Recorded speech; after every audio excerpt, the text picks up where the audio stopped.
কিতাবি মিন শাই, আমি আল্লাহ মানুষের ইহকালীন শান্তি এবং পরকালীন মুক্তির জন্য প্রয়োজনীয় কোনো কিছুই এই কোরআন শরীফে আমি ছাড়িনি, সব কিছুর বর্ণনা আমি দিয়েছি।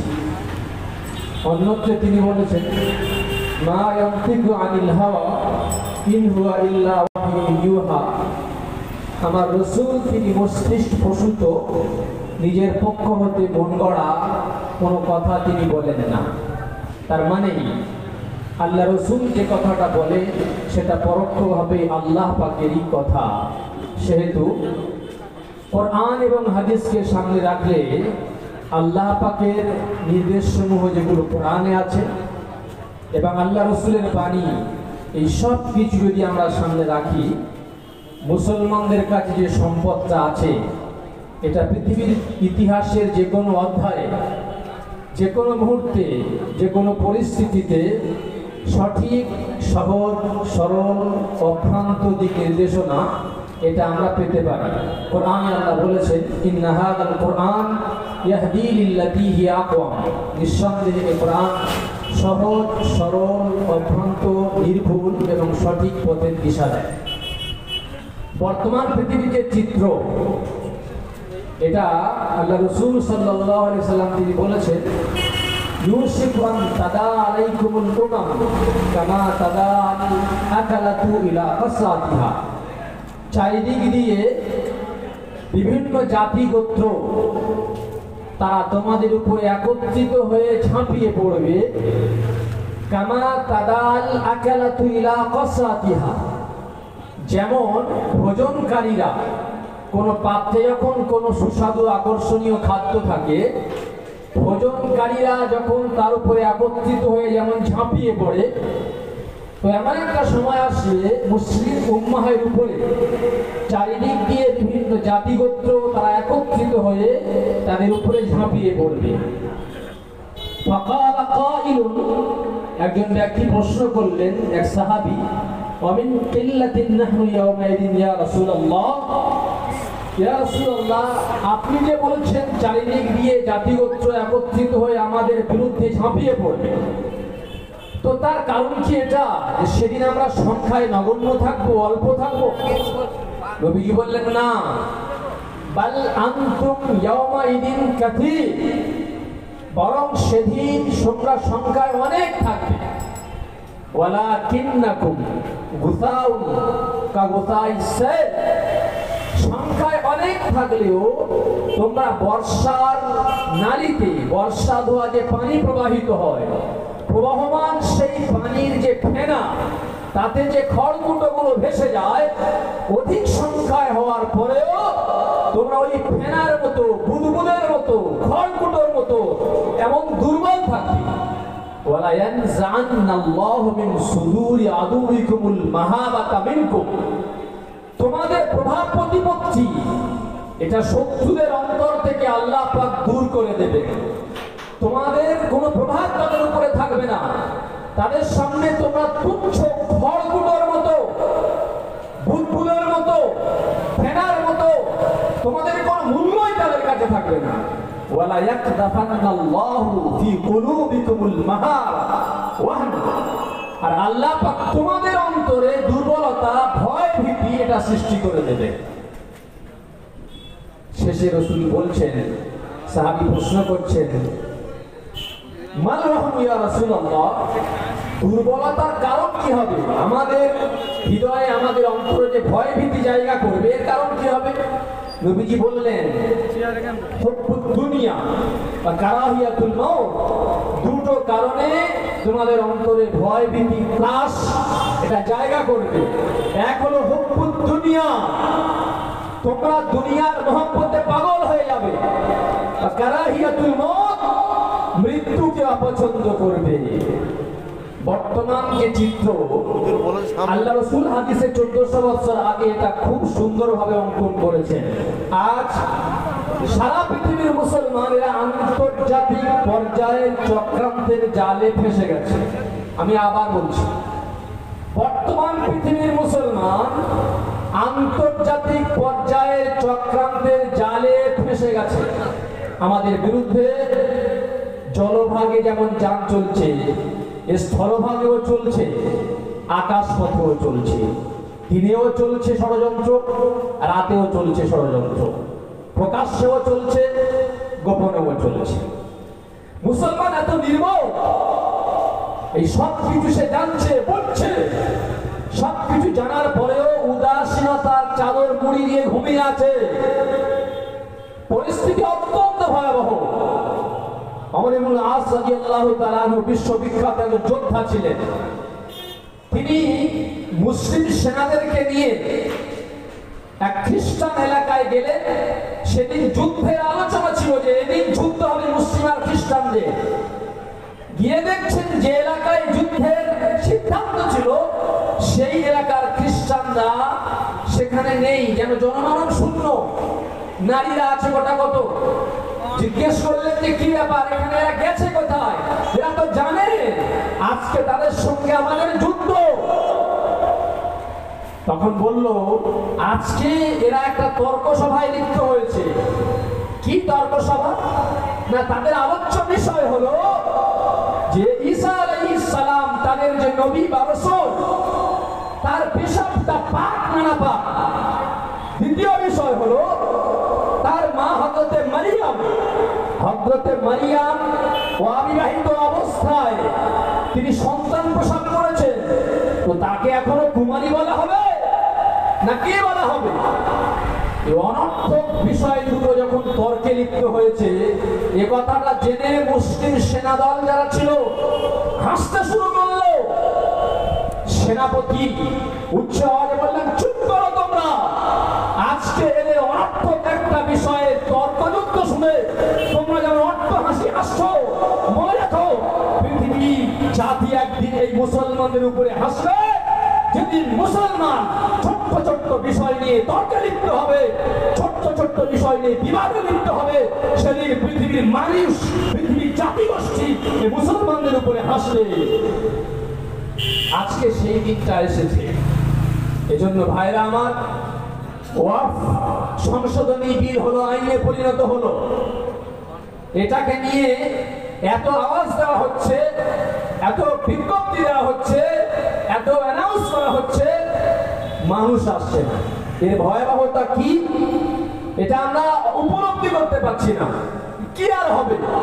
মনে রাখবেন, ভারতবর্ষের যেমন ভাবে স্বাধীনতার যুদ্ধে উলামায়ে কেরাম তারা শেষ পর্যন্ত এই ফতোয়া দিয়েছিলেন যে ভারতবর্ষ এখন অমুসলিম রাষ্ট্রে পরিণত হয়েছে, অতএব মুসলমানদের উপরে এখন এই এখানে যুদ্ধ করাটা ফরজ হয়েছে।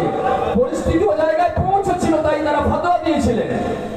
বর্তমান যে পরিস্থিতি যাচ্ছে কোন দিকে, এটা আমাদের খুব গভীরভাবে অনুভব করতে হবে।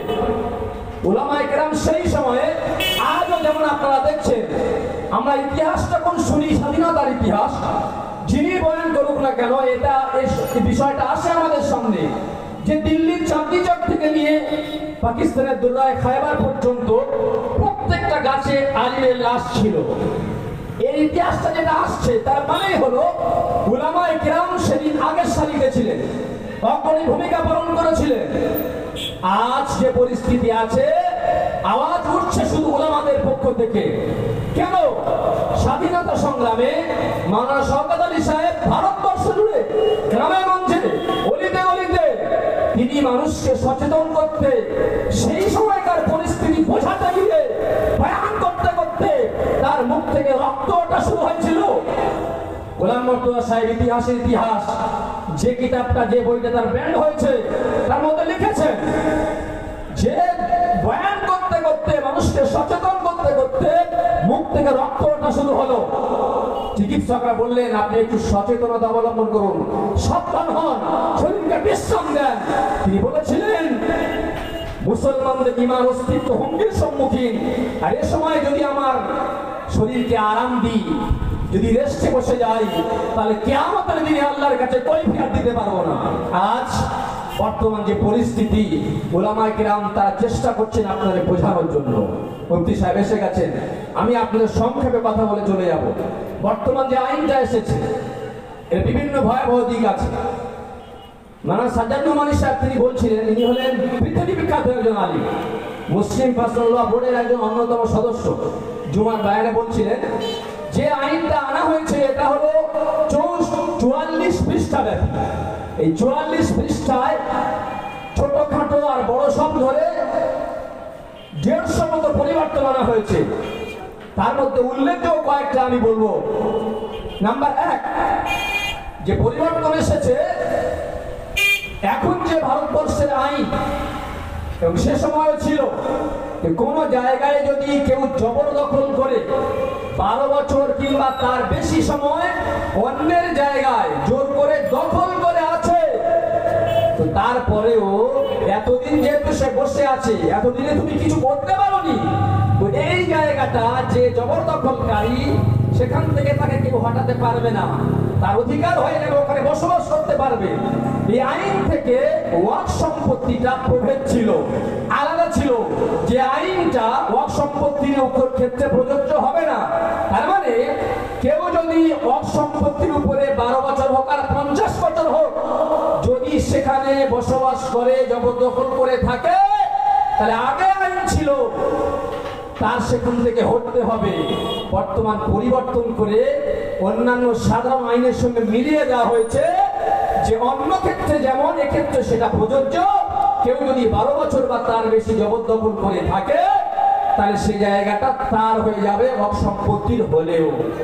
এর আওতায় সরকারের বহু প্রতিষ্ঠান, বহু জায়গা, বহু বিল্ডিং এমন আছে আমাদের কলকাতা থেকে শুরু করে দিল্লিতেও, যে সেগুলো ওয়াক্ফ সম্পত্তির উপরে আছে। এই আইনের আলোকে মুহূর্তের মধ্যে ওয়াক্ফ সম্পত্তিগুলো সব সরকারে যাবে। যারা পুঁজিবাদী, যাদের টাকায় সরকার চলে, এই সেই সমস্ত মানুষদের বহু বিল্ডিং, বহু তাদের কলকারখানা, তাদের অনেকগুলো হোটেল, সেগুলো এরকম ওয়াক্ফ সম্পত্তির উপরে আছে, সেগুলো তাদের হয়ে যাবে। আরেকটা আইন যে পরিবর্তন হয়েছে সেটা হলো আথারে কাদিমা। আথারে কাদিমা মানে হলো প্রাচীন নিদর্শন। সরকার যদি বলে এই মসজিদটা 300 বছরের, এটা 500 বছরের, এই মাদ্রাসা বা কবরস্থান এতদিনের পুরনো, এটা একটা ঐতিহ্য, এটা একটা নিদর্শন, তো আথারে কাদিমা প্রাচীন নিদর্শন স্বরূপ আমরা এই জায়গাটা ব্যারিকেড করে দিচ্ছি। এই মসজিদে আর নামাজ হবে না, এটা তাজমহলের মতো শুধু প্রদর্শনী হবে। পৃথিবী থেকে মানুষ আসলে আর দেখবে 500,000 বছরের মসজিদ এটা। তাই যদি সরকার ঘোষণা করে দেয় এটা হলো প্রাচীন নিদর্শন সমূহের মধ্যে, তাহলে মসজিদ, মাদ্রাসা, কবরস্থান, সেখানে আমরা আর ইসলামী কোনো বিধান প্রয়োগ করতে পারবো না, এটা আনা হয়েছে। সেই সাথে এটা বলা হয়েছে একজন মুসলমান যদি যে কোনো সম্পত্তি আল্লাহর রাস্তায় ওয়াকফ করতে চায়, তাহলে পূর্ব শর্ত হলো তাকে কমপক্ষে 5 বছর মুসলমান হতে হবে। আর আজকেকার মুসলমানের মতো নয়, বা আমাল মুসলিম, তার মানে তার মুখে দাড়ি থাকতে হবে, 5 ওয়াক্তের নামাজি হতে হবে। এই যে ইসলামী বিধিবিধানগুলো সে মান্যতা দেয়, এ ধরনের মুসলমান হলে তবে সে সম্পত্তি ওয়াকফ করতে পারবে। এটা ব্যক্তিগত স্বাধীনতার উপরে হস্তক্ষেপ। আর যদি আমি মুসলমান হই, আমি যদি চাই আমার সম্পত্তিটা আল্লাহর রাস্তায় দান করব, তাহলে আমি পারবো না। এটা একটা পরিবর্তন আনা হয়েছে। ইতিপূর্বে ছিল ওয়াকফ বোর্ড, ওয়াকফ বোর্ডের দায়িত্ব ছিল ওয়াকফ সম্পত্তি দেখভাল করা, এবং তার যে সদস্যগুলো সবই মুসলিম। বর্তমান যে পরিবর্তন আনা হয়েছে যে এখানে কমপক্ষে 2 জন অমুসলিম থাকবে। যদি শুধু এমন হতো সাধারণ সদস্য, তাও তেমনটা কোনো বিষয় ছিল না। আমাদের প্রশ্ন এই জায়গায়, অন্যান্য ধরনের সম্পত্তি সেখানে যে বোর্ড রয়েছে সেখানে মুসলিম নেই, সুপ্রিম কোর্ট এই প্রশ্ন করেছে। আর যদি 2 জন হতো সাধারণ, তা নয়, 2 জনকে যে অন্তর্ভুক্তি করা হবে, এই 2 জনকে উচ্চ কোনো পদ দিতে হবে, সেক্রেটারি বা জয়েন্ট সেক্রেটারি, এমন করতে হবে। আরো পরিবর্তন আনা হয়েছে যে ইতিপূর্বে ওয়াকফ সম্পত্তি নিয়ে কোনো সমস্যা দেখা দিলে তার নিরসনের জন্য এর উপরে ছিল ওয়াকফ ট্রাইব্যুনাল, বিচারিক সংস্থা। এটাও মুসলিম সদস্য ছিল সব, এবং সেটাই ছিল চূড়ান্ত সিদ্ধান্ত। বর্তমান যে আইন আনা হয়েছে, এখানে সিদ্ধান্ত দেবে কোনো জায়গা নিয়ে সমস্যা হলে সরকারও যদি দাবি করে এটা সরকারি সম্পদ, কোনো ব্যক্তি দাবি করে এর চূড়ান্ত সিদ্ধান্ত ওয়াকফ ট্রাইব্যুনাল বা বিচারিক সংস্থা দিতে পারবে না, বরং বর্তমান পরিবর্তিত আইনে বলা হচ্ছে যে এক্ষেত্রে যিনি ডিস্ট্রিক্ট ম্যাজিস্ট্রেট বা ডিস্ট্রিক্ট কালেক্টর, জেলা প্রশাসক হবে, তিনি সিদ্ধান্ত দেবেন। মানে কলমের একটা খোঁচায় যারা জেলা শাসক হবেন তাদের নির্বাচিত, তাদের মনোনীত, মানেই হলো তারা তাদের মতো করে সিদ্ধান্ত দেবেন। ভয়ানক যে সিদ্ধান্ত পরিবর্তন আনা হয়েছে ওয়াকফ বাই ইউজার 1995 সালে যে আইন ছিল, মসজিদ মাদ্রাসা যদি কোনো কাগজি কোনো দলিল না থাকে, কোনো দলিল নেই, রেকর্ড নেই, তারপরে এটা আইন ছিল যে ওয়াকফ সম্পত্তি প্রমাণিত একটা প্রসেস, একটা পদ্ধতি, এটাও যে কোনো জায়গা ওয়াকফ হিসাবে ব্যবহৃত হয়ে আসছে, মসজিদ মাদ্রাসা কবরস্থান এই হিসাবে ব্যবহৃত হয়ে আসছে, ব্যবহার হওয়াটাই প্রমাণ ছিল, এটাই আইন ছিল যে এটা ওয়াকফ সম্পত্তি। বর্তমান পরিবর্তিত আইনে বলা হচ্ছে এমন কোনো কথা চলবে না, কাগজপত্র দেখাতে হবে, দলিল দেখাতে হবে, এটা সম্ভব নয়। আরো ভয়ানক ব্যাপার হলো এই আইন লাগু হওয়ার পর থেকে মাত্র 6 মাসের মধ্যে যত সম্পত্তি আছে সবগুলো রেজিস্ট্রেশন ভুক্ত করতে হবে। আমার আপনার বাড়ির দলিল কোনো জায়গা ঠিক করতে কত বছর বছর লেগে যায়। ভারতবর্ষের 3য় বৃহত্তম সম্পত্তি, সেটা যদি বলা হয় যে 6 মাসেই কমপ্লিট করতে হবে কাগজপত্র, তার মানেই হলো এটা পরোক্ষভাবে বলা হচ্ছে যে এটা আমরা হস্তক্ষেপ করতে চাচ্ছি। এটা একটা বড় ভয়ঙ্কর দিক। সেই সাথে সাথে পূর্বে যেটা ছিল যে যদি ওয়াকফ ট্রাইব্যুনাল যে সিদ্ধান্ত দেয় সেটা চূড়ান্ত ছিল, সেটাকে চ্যালেঞ্জ জানিয়ে কেউ হাইকোর্ট বা সুপ্রিম কোর্টে যেতে পারবে না। বর্তমান যে আইন নিয়ে আসা হয়েছে তাতে বলা হচ্ছে এই ওয়াকফ ট্রাইব্যুনাল যে সিদ্ধান্ত দেবে এর বিরুদ্ধে চ্যালেঞ্জ করে হাইকোর্টে যাওয়া যাবে, সুপ্রিম কোর্টে যাবে। মানে প্রত্যেকটা আইনের ক্ষেত্রে কিভাবে আমাদের অসম্পত্তি আমাদের হাতছাড়া হয়ে যায়, সরকারি হস্তগত হয়, গভীর চক্রান্ত করে এই আইনগুলো পরিবর্তন করা হয়েছে। আইনটা খুব তাড়াতাড়ি পরিবর্তন হয়েছে, তবে এই এর পিছনে সময়টা অল্প ব্যয় করা হয়নি, দীর্ঘ পরিকল্পনার পরে এটা নিয়ে আসা হয়। অতএব আজকে যদি আমরা সোচ্চার না হই, সচেতন না হই, আগামী দিনে যদি বলে আইন পরিবর্তন হবে না, আমরা তো আমাদের আকাবিররা বলছেন শরীরে 1 ফোঁটা রক্ত থাকা পর্যন্ত আমরা আন্দোলন চালিয়ে যাব, যেন এটা আবার ফিরিয়ে দিতে বাধ্য হয়। যদি নাই মানে কমপক্ষে আমাদের আন্দোলন যদি জোরদার হয়, তাহলে আগামী আরো 10 বছর 20 বছর তারা হিম্মত পাবে না যে আমরা নতুন কোনো আইন নিয়ে আসি। আর এখন যদি আমরা এরকম ভাবে নীরব দর্শকের ভূমিকা পালন করি, তাহলে আগামী দিনের সঙ্গে সঙ্গে আসছে অভিন্ন দেওয়ানি বিধি, এক দেশ এক আইন, তারপরেই আসছে এটা অমুসলিম রাষ্ট্র। অতএব ভাইরা আমার, যদি আমরা সচেতন না হই অত্যন্ত ভয়ঙ্কর দিন আমাদের সামনে আসছে। এজন্য ওলামায়ে কেরাম যে কথা বলছেন, বিতর্কে না জড়িয়ে আমরা দুজন মুসলমান এক জায়গায় হলে চায়ের দোকানে বসলে আলোচনার বিষয় যেন বিতর্কিত না হয়, ইতিবাচক হয়, নেতিবাচক হয়, গঠনমূলক হবে। সেজন্য করে যে নির্দেশনা এখান থেকে দেওয়া হয়, মুফতি সাহেব এসছেন, সেই নির্দেশনা মেনে যদি আমরা চলতে পারি তাহলে ইনশাআল্লাহ ফল ভালো হবে। কারণ সবাই যদি আমরা এক একটা বিচারক হয়ে দাঁড়াই, আমি সিদ্ধান্ত আমি জানাবো ও ব্যক্তিটা কেমন, আমি যদি সিদ্ধান্ত জানাই, আমি আপনি একটা পরিবারের 4-5টা সদস্য যদি হয়, একটা পরিবার সুশৃঙ্খল শান্তিপূর্ণভাবে কিভাবে চালাতে হয়, আমি যদি আপনাকে জিজ্ঞেস করি, আপনি বলতে পারবেন না। আপনার পরিবার কিভাবে চালাতে হয় এটা আপনি বলতে পারবেন না, চালাতে পারছেন না সুশৃঙ্খল ভাবে। যারা দেশকে নিয়ে ভাবে, সমাজকে নিয়ে ভাবে, পৃথিবীকে নিয়ে যারা ভাবে, তাদের উপরে আঙুল তোলা এটা আমাদের অত্যন্ত নির্বুদ্ধিতার পরিচয় হবে। এই জন্য ভাইরা আমার, আল্লাহ পাক আমাদের সবাইকে সুমতি দান করুক, শান্তি শৃঙ্খলার সাথে আমাদের আকাবির উলামায়ে কেরাম তারা যেভাবে নির্দেশনা দেবেন আমরা সেই পথেই হাঁটবো ইনশাআল্লাহ। আল্লাহ পাক সবাইকে তৌফিক দান করুন। মাশাআল্লাহ, আমাদের হুজুর খুব সুদর্শন নির্দেশন দিল আমাদের যে বর্তমান আমাদের কি করা উচিত। চায়ের দোকানে বসে আমরা গল্প গুজব করি, কেমনভাবে করা উচিত সেটাও বলে গেলেন। এজন্য আমরা খেয়াল করব, সর্ব অবস্থায় আমাদের একটাই লড়াই যে আমরা আমাদের মুসলমানের সম্পত্তি আমরা হস্তক্ষেপ করতে কাউকে দেব না। এই প্রতিবাদ নিয়ে আমাদের সভা, আমরা প্রত্যেকেই প্রতিবাদ করে যাব। এই আইন বাতিল না হওয়া পর্যন্ত আমরা প্রতিবাদ করে যাব, ইনশাআল্লাহ করবো, ইনশাআল্লাহ। আল্লাহ আমাদের কবুল করুক। এখন আমাদের সম্মুখে আমাদের বর্তমান কি করণীয় সে বিষয়ে কথা রাখবেন মুফতি সাহেব এসেছেন। তার মাঝখানে একটা আমাদের প্রতিবাদী গজল।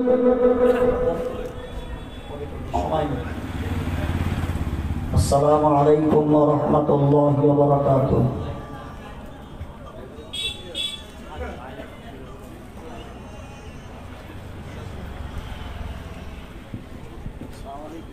আমি এখানে আছি, যোগ দিয়ে পরে কথা বলছি। ঠিক আছে।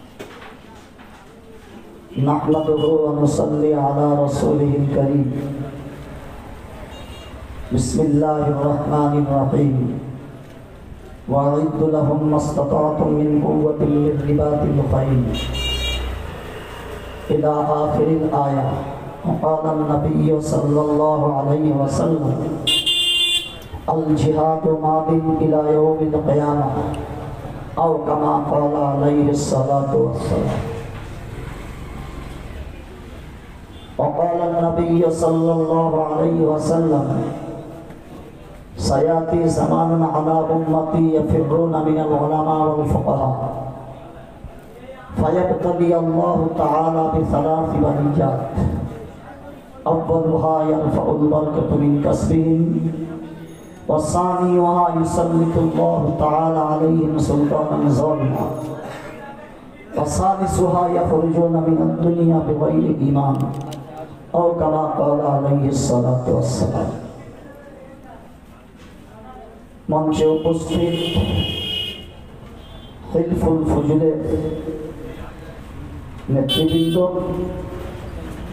তাদেরকে আন্তরিক শ্রদ্ধা, সম্ভ্রম, ভালোবাসা জানিয়ে উপস্থিত মাইকের আওয়াজ যতদূর যাচ্ছে সমস্ত শ্রোতামণ্ডলীদের জাতি, ধর্ম, বর্ণ, দলমত, পথ, শ্রেণী, গোষ্ঠী, নারী, পুরুষ নির্বিশেষে সবাইকে আমি আমার অন্তরস্থল থেকে আন্তরিক শ্রদ্ধা, শুভেচ্ছা, ভালোবাসা, অভিনন্দন জানাই। প্রথম নম্বর, আপনাদের কথা একটা কথা বলি, আমি অত্যন্ত সীমিত জ্ঞানের মানুষ।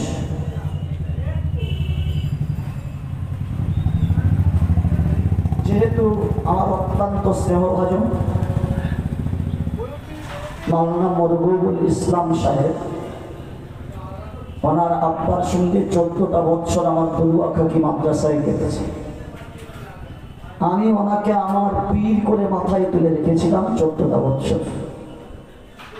তার সুযোগ্য সন্তানের আহ্বানে আর বর্তমান পরিস্থিতিতে অত্যন্ত অসুস্থতার মাধ্যম দিয়ে এখানে আসতে বাধ্য হয়েছে। আপনারা যারা শুনেছেন জানেন, আমার লিভার ট্রান্সপ্ল্যান্টের রোগী আমি, মানে আমার ভিতরে যে কলিজাটা আছে তা আমার নয়, আমার মেজ ছেলের দেওয়া কলিজা প্রতিস্থাপন করা হয়েছে। বর্তমান সপ্তাহে 3-4 বার করে জ্বর আসছে, ট্যাবলেট খেয়ে চলতে হচ্ছে বাধ্যতামূলক। আজকের উত্তরপাড়া মাদ্রাসায় মিশকাতের উদ্বোধনী সভায় উপস্থিত ছিলাম।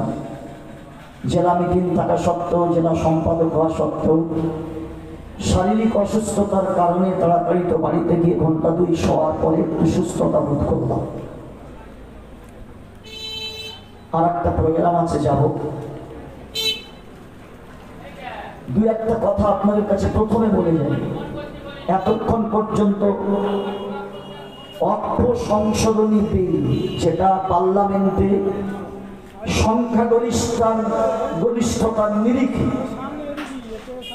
পাশ হয়ে গেছে, রাজ্যসভায় পাশ হয়ে গেছে, রাষ্ট্রপতি স্বাক্ষর করে দিয়েছে।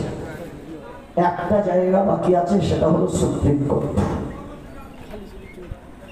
এখন আমরা এই যে অর্থ সংশোধনী বিলের বিরুদ্ধে স্ট্রিট কর্নার করছি, প্রতিবাদ সভা করছি, এই প্রতিবাদ সভা নরেন্দ্র মোদী বা অমিত শাহ বা সাম্প্রদায়িক কেন্দ্রীয় সরকার তাদের সিনাটা যদি 56 ইঞ্চি হয়ে থাকে, আমাদের এই প্রতিবাদ সভা দেখলে 50 ইঞ্চি হতে আপনার 60 ইঞ্চি হয়ে যাবে।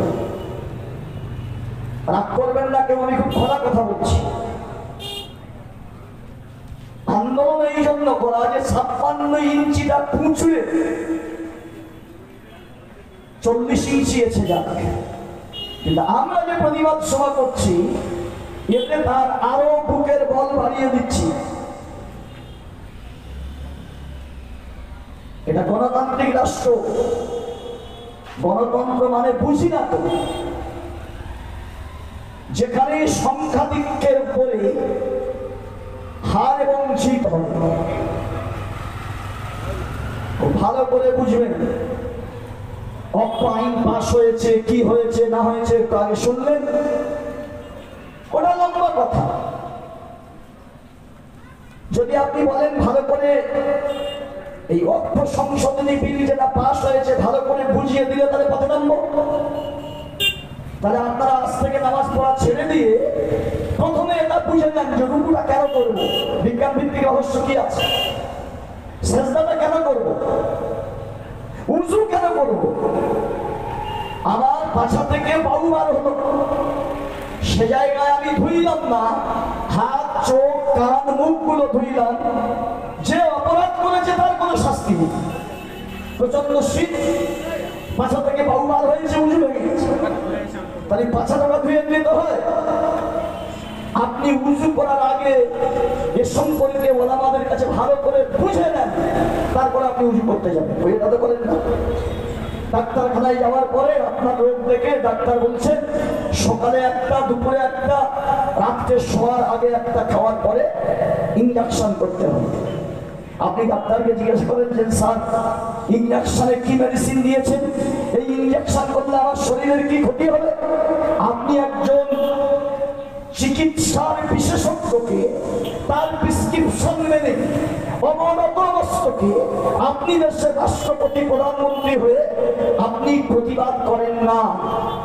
আপনার আস্থা আছে যে ডাক্তার আমার রোগের বিষয়ে যে কথা বলেছেন, প্রেসক্রিপশন যারা করেছেন সঠিক। তাহলে আপনারা যদি কিনে বোঝেন, আপনাদের বুঝতে বুঝতে চোর কিন্তু চুরি করে পালিয়ে যাবে। 3 জায়গায় থেকে পালিয়েছে, 1 জায়গায় বাকি আছে। সুপ্রিম কোর্টের প্রতি আমাদের আস্থা আছে আপনি, তার কারণ বাবরি মসজিদের সিদ্ধান্ত সুপ্রিম কোর্টের উপরে আমাদের আস্থাটা থেকে চুরমার করে দিয়েছে। ভালো করে বুঝবেন, সেজন্য আমরা তার উপরে নির্ভর করে চুপচাপ মেরে থাকবো, সে সুযোগ আমাদের নেই। আর যদি মনে মনে করেন মুফতি সাহেব আপনারা তো আছেন, আলেম ওলামারা আছেন, তো আপনারা বাতি জ্বালাবেন, আপনাদের বাতিতে আমরা সেহরি খেয়ে নেব, এই যদি মনে করেন চরম অন্যায় হবে। ভালো করে আপনারা বুঝুন কয়েকটা কথা। 3 জায়গায় পাস হয়ে গেছে, তাহলে আমাদের মেনে নিতে হবে। রাষ্ট্রপতি যখন পার্লামেন্ট এবং রাজ্যসভায় পাস হয়ে যায়, রাষ্ট্রপতি যখন সই করে দেয়, সেটা আর বিল থাকে না, সেটা আইনে পরিণত হয়ে যায়। তাহলে দেশের সংখ্যাগরিষ্ঠ এমপিরা রাজ্যসভায় পার্লামেন্টে তারা পাস করে দিল, আপনি রাষ্ট্রপতির সিদ্ধান্তের বিরুদ্ধে আন্দোলন করবেন, সেই আন্দোলনের পদ্ধতিগত দিকটা কি হবে? আমরা যারা ধর্মের ক্ষেত্রে আমরা ওসব বুঝি না। আমি আপনাদের একটা কথা বলছি, বুঝে না? আমি আমিনুদ্দিন পঞ্চায়েত ভোট এসেছে, তৃণমূল থেকে আমি ভোটে দাঁড়িয়েছি। আমাদের হুজুর আমার এগেনস্টে সিপিএম থেকে ভোটে দাঁড়িয়েছে। তো একটা বুথ যার ভোটার সংখ্যা হলো 1001 জন, এই 1001 জন ভোট দেবে, ক্যান্ডিডেট আমরা 2 জন, সিপিএম এবং তৃণমূল। ভোট হচ্ছে পড়তে পড়তে পড়তে পড়তে প্রিসাইডিং অফিসার বলছে 4:30 বেজে গেছে, আর মাত্র 8 ঘন্টা ভোট দেওয়া যাবে। লাইনে কেউ নেই, দু একজন করে আসছে যারা পিছিয়ে পড়েছিল ভোট দিচ্ছে। ভোটের টাইম শেষ হওয়ার মাত্র 10 মিনিট কি 5 মিনিট বাকি আছে। আমার হুজুর বাইরে বেরিয়ে যেতে দেখছে যে একটা মদখোর মদ খেয়ে মদের নেশায় অনল হয়ে শুয়েছিল, ও মদের নেশা চলে গিয়ে ও উঠে বসেছে। ইনি তখন গিয়ে বলছে, কে রে ইলিয়াস? বলছে হ্যাঁ বল। তো তুই এখানে বসে আছিস, ভোট দিয়েছিস? বলছে না দাদা, ভোট দেওয়া হয়নি, যাচ্ছি 10 মিনিট সময় বাকি আছে, চল ভোট দিবি। হ্যাঁ দাদা, অতদূর হেঁটে তো যেতে পারবো না। মুফতি সাহেব বলছেন আমার বাইকে বসো, ভোটটা দাও, চলো, একটা ভোটের মূল্য আছে। ওকে নিয়ে আসলো, মত করে ভোটটা দিয়ে দিল। একজন সত্য বিয়ে করছে, দ্বিতীয় উদাহরণ, সত্য বিয়ে করছে, মেয়েটা মুফতি আমিনুদ্দিন সাহেব পর্দায় থাকে। তো বাড়িতে গিয়ে মুফতি সাহেব বলছেন, মুফতি সাহেব আপনার পুত্রবধূ তো ভোট দেয়? তো না, আমার বউ থাকে 12টা, একটা ভোটের দাম আছে, ভোটটা পড়িয়ে নিয়ে আমার পুত্রবধূকে ভোট দেওয়া। কেন? মুফতি সাহেব জানে, আমি জানি, আমার ওই পুত্রবধূ যত যুবতী হোক ওর একটা ভোটের মূল্য আছে, সেই জন্য তাকে টেনে নিয়ে বুথে নিয়ে গিয়ে ভোট দেওয়া হচ্ছে। ভোট হয়ে গেল, ভোট গণনা করা হচ্ছে। গুনতে গুনতে গুনতে গুনতে দেখা গেল আমার দিকে ভোট পড়েছে 500, মুফতি সাহেব হুজুরের দিকে ভোট পড়েছে 501। এই গণতান্ত্রিক রাষ্ট্র, কে জিতবে কে হারবে আপনারা জিজ্ঞেস করছি, কে জিতবে কে হারবে? মুফতি সাহেব একটা ভোটের কারণে জিতে গেল, আমি একটা ভোটের ব্যবধানে হেরে গেলাম। ওই যে একটা ভোটে উনি জিতে গেলেন, সেই ভোটটা হলো ওনার পাড়ার ঝুনা মদখোর, সেই মদখোরের ভোটে উনি জিতে গেল। সরকারের মেম্বার হলো 8 জন, আমরা মাত্র 7 জন। পঞ্চায়েত গঠন উনিই করবেন। 5টা বছর এখন আমাদের ওনার কাছে ধর্ণা দিতে হবে। এটা গণতান্ত্রিক রাষ্ট্র। এই যে আপনারা এখানে মিটিং করছেন, সিভিক পুলিশ আছে, নেই তারা কেউ, এই পাড়ার প্রধান আছে, গ্রাম পঞ্চায়েতের মেম্বার আছে, থানার আইবি মগরাহাট থানায় ফোন করেছেন ওসির কাছে যে আজকে যুগদিয়া ডাক্তারখানার মোড়ে এই আইনের প্রতিবাদে একটা স্ট্রিট কর্নার হলো। আপনি বলতে পারবেন কারা কারা বক্তা ছিল? তো বলছেন আচ্ছা ঠিক আছে, ওখানে পঞ্চায়েতের মেম্বার আমার সিভিক পুলিশ আছে, তাকে জিজ্ঞাসা করুন। তাদের জিজ্ঞাসা করছে, হ্যাঁ 4-5 জন বক্তা ছিল, আসলে পর থেকে রাত 8টা পর্যন্ত মিটিং চলেছে। জনগণ কত ছিল? না স্যার, খুব বেশি নয়, এই 1-150 হবে। এই 1-150 হবে। থানার ওসির কাছ থেকে থানার আইবি, জেলা আইবি, প্রদেশ আইবি, সেন্ট্রাল আইবি একে একে খবর গিয়ে স্বরাষ্ট্রমন্ত্রী জিজ্ঞাসা করছে, দেশে যে সবাই প্রতিবাদ করছে তোমরা তাতে কি বুঝছো? জনগণের সংখ্যা কত জমছে সেখানে? যে এলাকায় যুক্তিয়া স্ট্রিট কর্নার হলো সেখানে ভোটার সংখ্যা কত? আনুমানিক 2,500 হবে। 2,500 ভোটারের মধ্যে 200 লোক এসে জিন্দাবাদ 4টে বক্তা চাপ্ত হয়ে গেল। ওখানে খবর চলে গেল, অসুবিধা নেই। 2,500-এর মধ্যে 2,000 লোক প্রতিবাদ করছে, আর 2,300 আমাদের পিছনে আছে, তারা আমাদের কিছু বলছে না। এই কথা তুমি আমাদের ওরা হারাম করে পাবো না, এরাই শুধু জনগণকে উত্তেজিত করছে, বাকি সব ঠিক আছে। আমি আপনাদের বুঝাতে পারবো, এসব করবেন না। বিষয়টা অত্যন্ত ভয়ঙ্কর। মদখোরকে নামতে হবে, আপনার বাড়ির কোণের বউকে মাঠে নামাতে হবে, বোরকা পরে নিজে মার্কেটিং করতে যান, বোরকা পরিয়ে আপনি বাজারে নিয়ে যাচ্ছেন, ভোট দিতে নিয়ে যাচ্ছেন। যদি 10 মিনিটের জন্য আমার বাড়ির মা বোনেরা একটা ব্যারিকেডের ভিতরে আসে, আমরা পাড়ার যত ভোটার আছি, ভোটার ছাড়া যারা 10-12 বছরের ছেলে আছে, আমরা যদি দেখাতে পারি যে ভোটার সংখ্যা 2,500, কিন্তু লোক সেখানে জুড়েছে, মেয়ে ছেলে বেটা ছেলে করে প্রায় 3,000-এর মতো লোক প্রতিবাদ করছে, কিংবা 2,500-এর মধ্যে 1,500 লোক প্রতিবাদ করছে, এই সংখ্যাটা সবিকতে হবে পশ্চিমবাংলায় 3 কোটি মুসলমান, তার মধ্যে 5 লক্ষ মুসলমান কলকাতায় গিয়ে ইনকালাব জিন্দাবাদ। সরকার দেখছে মুসলমানদের সংখ্যা হলো 3 কোটি, যারা ভোটার নয় বাচ্চা কাচ্চা তাদের সংখ্যা 1.5 কোটি বাদ দিলাম, 1.5 কোটি আছে। এই 1.5 কোটি ভোটার মুসলমানদের মেয়ে ছেলে বেটা ছেলে মদখোর সুদখোর ঘুষখোর লাভাজি বেনামাজি আস্তিক নাস্তিক, তাদের মধ্যে মাত্র 5 লক্ষ লোক কলকাতায় গিয়ে নাচানাচি করছে। 5 লক্ষ লোক নাচানাচি করছে, 1,45 লক্ষ মানুষ তারা কিন্তু চুপচাপ আছে, কোনো আন্দোলন করছে না। তখন নরেন্দ্র মোদী বলছে বাহ, আমার বিরুদ্ধে প্রতিবাদ যা করছে সংখ্যায় খুব কম। আল্লাহর কসম, এই আইনকে প্রত্যাহার করতে গেলে গণতান্ত্রিক পদ্ধতিতে মানে হলো গণ আন্দোলন করতে গেলে সবাইকে পথে নামতে হবে। আজকে উনি করবেন কেন? হেলফুল ফুজুল মিটিং করবে কেন? মসজিদের মোতাল্লি কোথায়? তার দায়িত্ব নেই, তার দায়িত্ব শুধু একতলা দুতলা করবে। তিনি একটা মিটিং করুন, বুধবার রাত 2:30টায় আইন পাশ হয়েছে। আমি আমিরউদ্দিন আজকে এখানে বসে বলছি আল্লাহর কসম, সারা রাত ভালো করে ঘুমাই।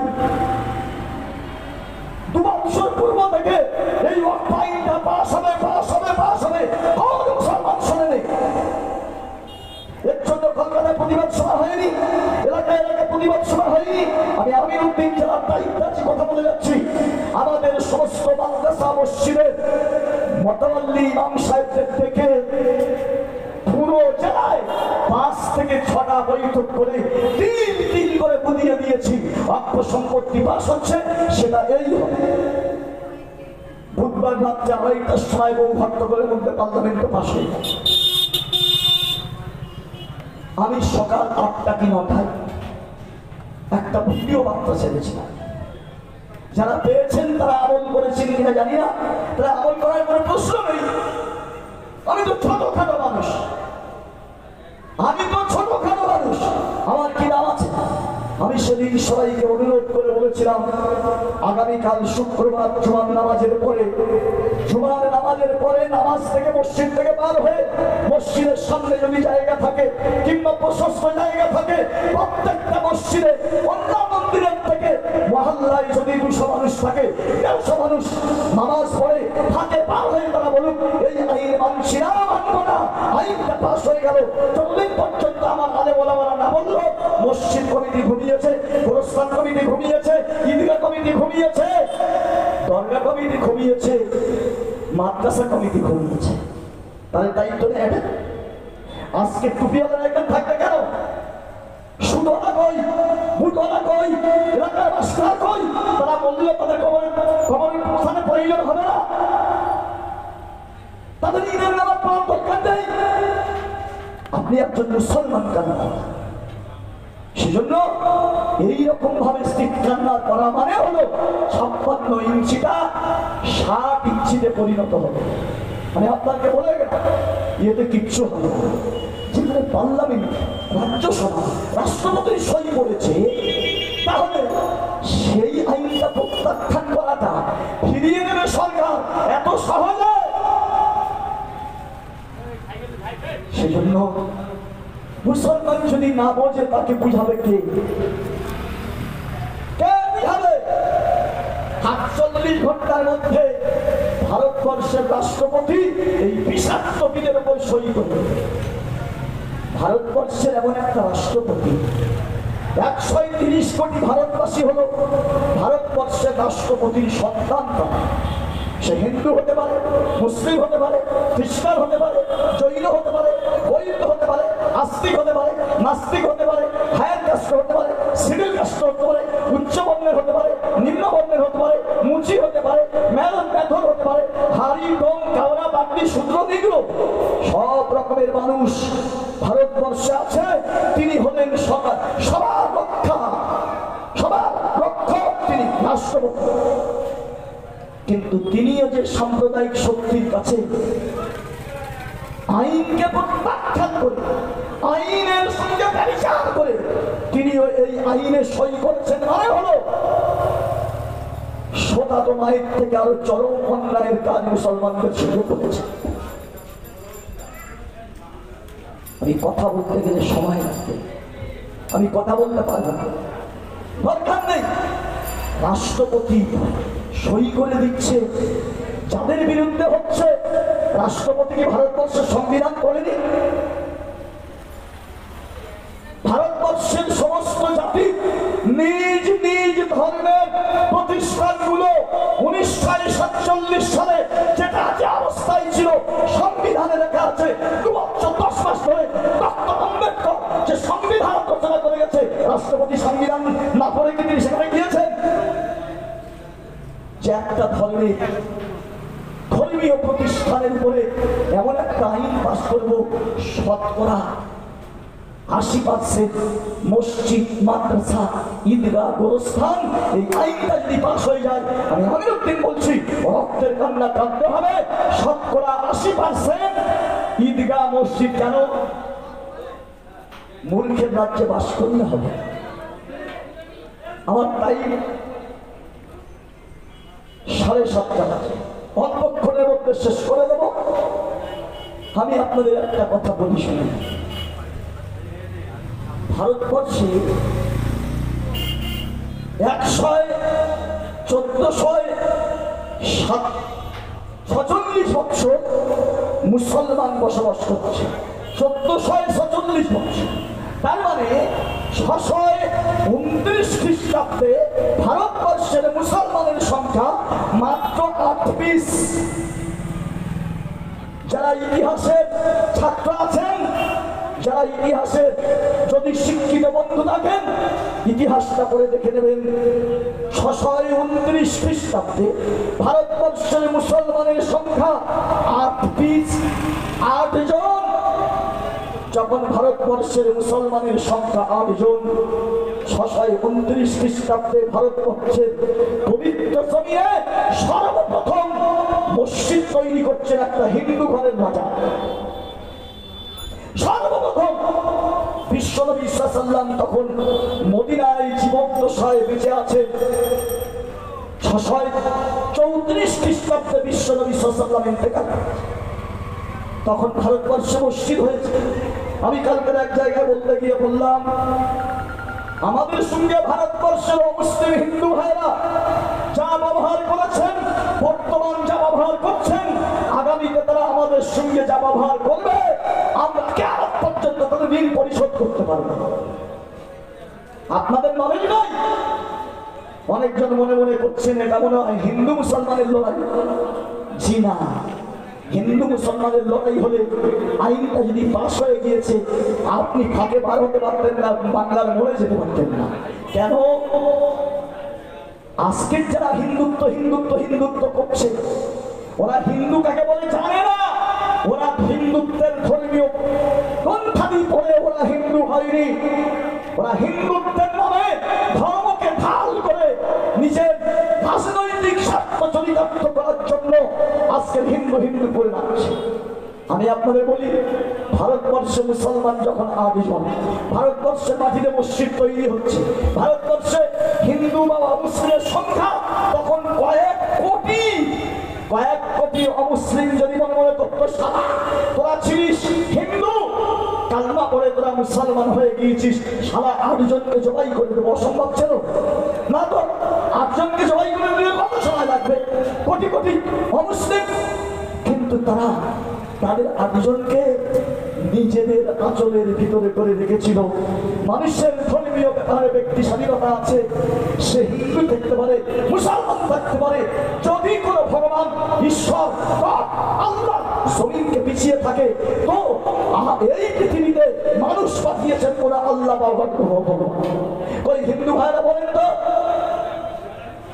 যে মুসলমানদের পাঠিয়েছে আল্লাহ, আমরা হিন্দু ভাই আমাদের পাঠিয়েছে আমাদের ভগবান, খ্রিস্টান ভাইরা বলবেন আমাদের পাঠিয়েছে আমাদের যীশু খ্রিস্ট। সবাই জানি জমিনের স্রষ্টা একজন, এই জমিনের স্রষ্টা যিনি, তিনি তো বলে দেননি যে এই জায়গায় হিন্দু থাকবে এই জায়গায় মুসলমান থাকবে। আল্লাহ খোদা গড ভগবান ঈশ্বর তারা সবাই মানুষকে সমদৃষ্টিতে দেখে সেইভাবে গ্রন্থ রচিত হয়েছে। কারোর আসমানি কিতাব, কারোর পৃথিবীর ধর্মগুরুদের কিতাব। তারপরে 8 জন মুসলমান বাড়তে বাড়তে দেখা গেল 50 ঘর হিন্দু ভাইদের মধ্যে 10 ঘর হিন্দু ভাই মুসলমান হয়ে গেছে। এই 10 ঘর হিন্দু ভাই মুসলমান হয়ে গেছে, 40 ঘর হিন্দু ভাই মুসলমান হননি।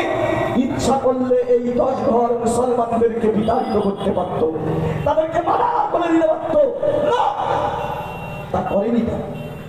তারা ধর্মীয় গ্রন্থ পড়ে হিন্দু হয়েছে। তার ভিতরে করে আপনাদের আমাদেরকে রেখেছিল যে ভারতবর্ষের অমুসলিম হিন্দু ভাইরা, আমরা ভারতবর্ষ যখন 100-র মধ্যে মাত্র 5 জন, 1 কোটি ভারতবাসীর মধ্যে আমরা 5 লাখ হিন্দু ভাইরা 95 লক্ষ, মানে আমাদের থেকে 9 গুণ হিন্দু বেশি ছিল। সেই সময় ভারতবর্ষের অমুসলিম হিন্দু ভাইরা মুসলমান সম্রাটদের মাথায় রাজমুকুট পরিয়ে দিলে বললেন দেশ তোমরা চালাও, আমরা সংখ্যাগরিষ্ঠ হলেও আমরা তোমাদের ইমামতি নেতৃত্ব মেনে নেব। তখন মুসলমানের সংখ্যা কত? 100-র মধ্যে 5 জন মুসলমান, 95 জন অমুসলিম। ভারতবর্ষের কুতুবউদ্দিন আইবক থেকে নিয়ে যারা ইতিহাস পড়েছেন ইতিহাসটা পড়ুন, তারা সম্রাটি করতে শুরু করবে। ঔরঙ্গজেবের মতো দাঁড়িয়ে টুপিও কোরআনও মাওলানা মুফতি হাফেজ কারি আধ্যাত্মিক জগতের আল্লাহর ওলি 3 কোটি মুসলমান, 3 কোটি মুসলমান আর প্রায় 16 কোটি অমুসলিম। এই 16 কোটি ভারতবর্ষের অমুসলমানদের নিয়ে 3 কোটি মুসলমানকে নিয়ে বাপের বেটা 55 বছর ভারতবর্ষের সিংহাসনে বসে পায়ের উপর পা দিয়ে দেশ চালিয়ে গিয়েছেন। এই 16 কোটি অমুসলমান 3 কোটি মুসলমানদের রাজা ঔরঙ্গজেবকে কোনদিন ব্রিগেডের ময়দানে, রানী রাসমণি রোডে, শহীদ মিনার ময়দানে, দিল্লির লাবলিয়া ময়দানে, বোম্বাইয়ের প্যারেড গ্রাউন্ডে কোন জায়গায় মিটিং মিছিল করেনি মুসলমান রাজা বাদশাদের বিরুদ্ধে। 800 বছর অবনত মস্তকে নেতৃত্ব মেনে নিয়েছে, মুসলমান রাজা বাদশাদের বিরুদ্ধে কোনোদিন স্লোগান তোলেনি। তারা আমাদের সঙ্গে কত ভালো ব্যবহার করেছে। আপনি যদি বলেন তারা সাম্প্রদায়িক, তো আমি অরবিন্দ হয়ে আপনার সঙ্গে আইনের লড়াই লড়বো। তারা যদি সাম্প্রদায়িক হতো ভারতবর্ষের মুসলমান থাকতো না। তারা আমাদেরকে টানার ভিতরে করে রেখেছিল। কেন? তাদের ধর্মীয় গ্রন্থে লেখা আছে শিব জ্ঞানী জীব সেবা করে যেও, এটা হলো তাদের ধর্ম। স্বামী বিবেকানন্দের মতো পাক্কা হিন্দু ভারতবর্ষে মনে হচ্ছে পৃথিবীর প্রলয় পর্যন্ত কেউ জন্মাবে না। সেই স্বামী বিবেকানন্দ বলে গেলেন জীবে প্রেম করে যেজন সেজন সেবিছে ঈশ্বর। শিব জ্ঞানে জীব সেবা করে দেও, এই ধর্মীয় নীতি মেনে 1000 বছর মুসলমানদেরকে ভারতবর্ষের সংখ্যাগরিষ্ঠ অমুসলিমরা বুকের ভিতরে করে আঁচল চাপা দিয়ে তাদেরকে রেখে আসছে, আজও পাচ্ছে। হ্যাঁ, আগাছা কুগাছা সব জায়গায় জন্মায়। আমাদের কিছু আগাছা আছে, অস্বীকার করা যাবে না। আমরা মুসলমান যে সব নিষ্পাদা তাও নয়। আমাদের কিছু উগ্র মুসলমান আছে যারা ইসলামের আসল তত্ত্বটা বুঝে তারা মনে মনে করছে আমি বিরাট মুসলমান, অথচ এমন কিছু কীর্তি করে যে কীর্তিগুলো ইসলাম তাদের আপনার সমর্থন করে। আজকে অনেক রকমের কথা এলো, 1 মিনিটের জন্য ধরে নিই কাশ্মীরে যে হত্যাকাণ্ডটা হয়েছে, বলছে হিন্দুদের নাম জিজ্ঞাসা করে করে মেরেছে। মেরেছে কে? মুসলমান। সে মুসলমান, হিন্দু থেকে দেখে মেরেছে। যদি সে মুসলমান হয়, এই অধিকার আল্লাহ দিয়েছে যে হিন্দুদেরকে মারো, অমুসলিমদেরকে মারো। কোরআন তাকে অনুমতি দেয়নি, হাদিস তাকে অনুমতি দেয়নি, আল্লাহ তার অনুমতি দেয়নি, নবী তার অনুমতি দেয়নি। তাহলে সে কোন ধরনের মুসলমান? তাকে কে মুসলমান বলবে? আমার নবী সাল্লাল্লাহু আলাইহি সাল্লাম বলে গেলেন, ইরহামু মান ফিল আরদ ইয়ারহামুকুম মান ফিস সামা। এই জমিনবাসীর উপর দয়া করো, আসমানবাসী তোমার উপর দয়া করবে। মাল্লাম ইয়ারহামিন নাস লা ইয়ারহামুহুল্লাহ। যে মানুষের উপর দয়া করে না, আল্লাহ তার উপর দয়া করবে না। এটা হলো ধর্ম। স্বামী বিবেকানন্দ তাই বলে গেলেন, শিব জ্ঞানী জীব সেবা করি যেও। ভগবান শিবের কাছে গিয়ে যেমন নম নম নম নম, তুমি আমাদের ভগবান, তুমি আমাদের ভগবান, তোমার তপস্যা করলে আসল ভগবান আমাদের উপর সন্তুষ্ট হবে। স্বামী বিবেকানন্দ বলে গেলেন, মানুষের সেবার ভিতরেই তুমি ভগবানকে খুঁজে পাবে। তাই স্বামী বিবেকানন্দ বলেছেন, অবাক হয়ে যাবেন, আমি বই নিয়ে এসেছি ওই নরেন্দ্রপুর আশ্রম থেকে। ওই নরেন্দ্রপুর আশ্রমের প্রধান পুরোহিত তিনি বইগুলো লিখে ভারতবর্ষের কোনায় কোনায় ছড়িয়ে দিচ্ছে। স্বামী বিবেকানন্দের কথা তিনি বললেন। স্বামী বিবেকানন্দ বললেন, হে আমার শিক্ষাগুরু দীক্ষাগুরু রামকৃষ্ণ পরমহংসদেব, আমি তাহলে আপনার কথা মতো মানুষকে আর মানুষ মনে করি না। আমার কাছে মানুষ হলো ভগবান। অর্থাৎ মানুষের সেবায় সৃষ্টিকর্তা আমার উপর সন্তুষ্ট হবে। সেই নীতির উপরে ভারতবর্ষের 98% মুসলমান এখনো পর্যন্ত সাম্প্রদায়িক হয়নি। এটা জেনে রাখবেন। এইবারে আসুন, মুসলমান 800 বছর রাজত্ব করেছে। তখন যখন 8% মুসলমান ছিল, তাদের কোনো মসজিদ ছিল না, গোরস্থান ছিল না, ঈদগাহ ছিল না, তাদের কোনো মাদ্রাসা ছিল না। তারা যখন আস্তে আস্তে সংখ্যায় বেড়েছে, তাদের নামাজের জন্য মসজিদের দরকার হয়েছে, ঈদগাহ দরকার হয়েছে, গোরস্থানের দরকার হয়েছে। তারা সেই দরকার মেটানোর জন্য নিজের ইচ্ছা মতো মসজিদ, মাদ্রাসা কি সব কিছু করেছে।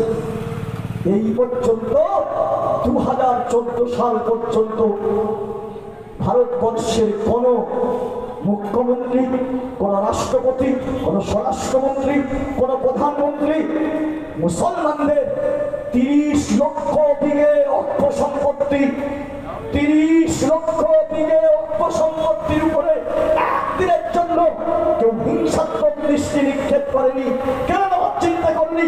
এমনকি 190 বছর চরম দুশ্মন, মুসলমানদের চরম দুশ্মন বিশ্বাসঘাতক ব্রিটিশ 190 বছর রাজত্ব করলে কোনদিনে চিন্তা করেনি মুসলমানদের মসজিদটা কেড়ে নাও, মাদ্রাসাটা কেড়ে নাও, ঈদগাহটা কেড়ে নাও, গোরস্থানটা কেড়ে নাও। বিশ্বাসঘাতক সাম্প্রদায়িক শক্তি কেন্দ্রে মেজরিটির বলে সেখানে গিয়ে এই 2014 সালে এসে এমন একটা আইন করছে, আপনারা জানেন না, 80% মসজিদ, 80% মাদ্রাসা, 80% ঈদগাহ, 80% গোরস্থান অধিগৃহীত হয়ে যাবে। কেন অধিগৃহীত হয়ে যাবে? 800 বছর মুসলমান রাজত্ব করেছে, মুসলমানের সংখ্যা আস্তে আস্তে বেড়েছে, অমুসলমানরা ইসলাম গ্রহণ করেছে। আরব থেকে মুসলমান এখানে এসে জনসংখ্যা বাড়েনি, ইরান থেকে মুসলমান এসে জনসংখ্যা বাড়েনি। অমুসলিম হিন্দু ভাইরা ব্রাহ্মণদের অত্যাচারে তারা ইসলামের শান্তিময় সিস্টেম, ইসলামের শীতল ছায়াতলে আশ্রয় গ্রহণ করে বর্তমান বাংলাদেশ, পাকিস্তান, ভারতবর্ষের মুসলমানদের যদি একসঙ্গে করা হয় তাহলে 65 কোটি মুসলমান তাদেরই বংশ। 65 কোটি মুসলমান, বর্তমান ভারতবর্ষে 30 কোটি মুসলমান। ব্রিটিশ কোনদিন কারেনি, নরেন্দ্র মোদী সরকার আজকে কেড়ে ফেলছে। সেজন্য একটাই বার্তা আপনাদের দিয়ে গেলাম, এই সংখ্যা করলে ছাতিটা 56 ইঞ্চি চিপস হবে না, বরং 7 ইঞ্চি আর বড় হয়ে যাবে, কোনো প্রবলেম নেই। দেখতে পাচ্ছেন, সুতরাং কেউ নেই, শিক্ষিত লোকেরা কেউ নেই, মাস্টাররা কেউ নেই, ডাক্তাররা কেউ নেই, উকিল রাস্তায় কেউ নেই। এই সারা কটা লম্বা জামাওয়ালা এরাই যত অঘটন ঘটাচ্ছে, যেখানে পাও এদের মাথার টুপি খুলে দাড়িটা কেটে দেয়। সেজন্য আমি আপনাদের কাছে একটা বার্তা দিয়ে যাচ্ছি। হেল্পফুল হুজুর এখানে একটা সংগঠন, আমি আপনাদের বলবো, কালকে আমি বেনারটি চকে মোড়ে বলেছি, 1 ঘন্টা আসরের নামাজ পড়ে হয় আপনাদের স্কুল মাঠে কিংবা ওপারে মাদ্রাসার ওপারে যে মাঠ আছে সেইখানে একটা সভা রাখুন।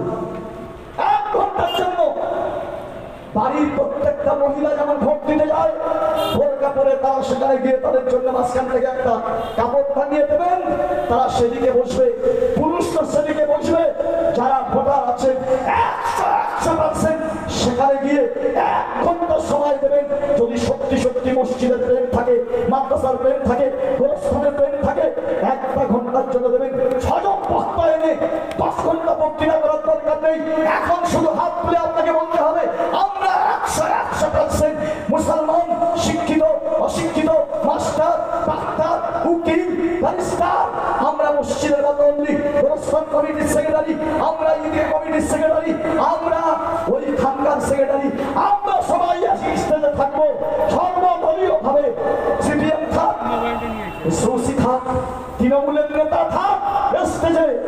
তারা যদি বলে হুজুর ওটা অর্থ সম্পত্তির বিষয়, আমি তৃণমূল করে স্টেজে যাওয়া যাবে না, তাহলে ভাববো তুমি ভোটের সময় বলেছিলে মুসলমান তোমরা আমাকে ভোট দাও, আমি তোমাদের সমস্ত সমস্যা সমাধান করার জন্য আপ্রাণ চেষ্টা করব। ভারতবর্ষের সংবিধানের দেওয়া অধিকার আদায় করার জন্য, আদায় করে দেওয়ার জন্য চেষ্টা করব। আমরা মরেছি, আমরা জবাই হয়েছি, গুজরাটে আমরা পুড়েছি, আমরা কিন্তু এত বড় আন্দোলন তবুও করিনি, আপনাদের ডাকিনি। আজকে ডাকছি এজন্য, এত বড় সমস্যা, মসজিদ হাতছাড়া হবে, বেশ্যালয় তৈরি হবে, ক্লাব তৈরি হবে, পার্টি অফিস তৈরি হবে, লাইব্রেরি তৈরি হবে, নামাজ হবে না। যদি কেউ হিংসা করে, যদি বলে যে এই যে যুগ দিয়া মাদ্রাসা, আমি আবেদন করে যাচ্ছি, যুগ দিয়া মাদ্রাসায় এর কাগজপাতি সঠিক নেই, বিচার করবে কে? সুপ্রিম কোর্ট না, হাইকোর্ট না, জজ কোর্ট না, তারা বলবে দায়িত্ব আমার নয়, কার দায়িত্ব? ডিস্ট্রিক্ট ম্যাজিস্ট্রেটের বিচার করবে। আচ্ছা, ডিস্ট্রিক্ট ম্যাজিস্ট্রেট হয়েছে, তার ডিস্ট্রিক্ট ম্যাজিস্ট্রেট হওয়ার যে আইনগুলো পাওয়া দরকার সেইগুলো করেছে। ডিস্ট্রিক্ট ম্যাজিস্ট্রেট যখনই কেস হয়ে গেল যে যোগ দিয়া মাদ্রাসার কাগজপত্র ঠিক নেই, ডিস্ট্রিক্ট ম্যাজিস্ট্রেট পুলিশ পাঠিয়ে দিয়ে বলবে ওই মসজিদটা তালা লাগিয়ে নিয়ে এসো, বলে নাও যতক্ষণ পর্যন্ত আমি সিদ্ধান্ত না নেবো আজান হবে না, নামাজ হবে। ছেলে খেলা আমি দেখেছি, গোটা গোটা লোক নিয়ে হই হই করলো, আর নরেন্দ্র মোদী বলতো বাবা রে অতগুলো লোক যদি এসে আমার ধরে রে বাবা, সারা পৃথিবী দেখবে এই নরেন্দ্র মোদী, এই অমিত শাহ, এই পার্লামেন্টের বিচারপতি, এই ভারতবর্ষের রাষ্ট্রপতি। আমরা নেটের মাধ্যমে দেখছি ভারতবর্ষের 100 মধ্যে 75% মুসলমান মেয়ে, ছেলে, বেটা ছেলে, মাস্টার, ডাক্তার, উকিল, ব্যারিস্টার সবাই পথে নেমেছে এই আইনের বিরুদ্ধে। আপনার গণতান্ত্রিক পদ্ধতিতে সংখ্যা গরিষ্ঠতা অর্জন করে তারা প্রতিবাদ করছে। তোমাকে আইনটা নিয়ে ভাবতে হবে। আমি জানি না আপনাদেরকে বোঝাতে পারলাম, সময় নেই, সেজন্য আমি হেল্পফুল হুজুরের কাছে বলে যাব। মসজিদে মসজিদে ইমাম সাহেবদের বলেন, মসজিদে মতলি সাহেবদের বলেন, আমি আগামী 4 দিন আমাদের ব্যানার্জি চট্টগ্রাম ভিত্তিক মিটিং করে বলেছি যে 1 ঘন্টার জন্য একটা মুসলমান বাড়িতে থাকবে না, একটা মেয়ে বাড়িতে থাকবে না। আমি বলেছি সিবিএম এর নেতা তোমাকে থাকতে হবে, তৃণমূল প্রধান তোমাকে থাকতে হবে, এসওসি তুমি এখানকার মাথা তোমাকে স্টেজে থাকতে হবে। আমরা সবাই নিচে বসবো, তোমরা প্রতিবাদ করবে, আমরা হাত তুলে তোমাদের প্রতিবাদে সমর্থন জানাবো। মসজিদ কমিটির সেক্রেটারি থাক, ঈদগাহ কমিটির সেক্রেটারি থাক, মাদ্রাসা কমিটির সেক্রেটারি থাক, সর্বদলীয়ভাবে সর্বস্তরে যদি আন্দোলন না হয় তাহলে এটা শুধু অভিনয় করা ছাড়া আর কিছু না। এই কথাটুকু আমি বলে আমার বক্তব্যে জবনিকা আমি টানলাম। আমার মতো সীমিত জ্ঞানের মানুষ, আপনাদের মতো জ্ঞানী মানুষকে বোঝানোর ক্ষমতা আমার নেই।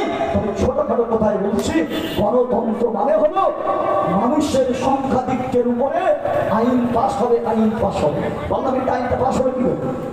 এমপিরা ভোট দিয়েছেন 288টা একদিকে এই আইনের পক্ষে, আর এই আইনের বিপক্ষে 200 32টা, এই 232টা কম 288টা বেশি, আইনটা পাশ হয়ে গেল, রাজ্যসভায় গেল, সেখানে সংখ্যাগরিষ্ঠতা সাপোর্ট করে দিল।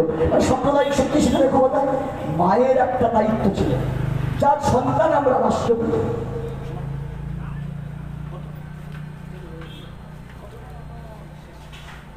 আজান হোক, আমি আপনাদের একটা কথা জিজ্ঞাসা করি, আমার এক্ষুনি একটা জলসা আছে, চলে যেতে হবে। বিশ্বনবী সাল্লাল্লাহু আলাইহি ওয়াসাল্লামের জীবন দশায় কোন নামাজ কাজা হয়েছে কেউ বলতে পারবেন?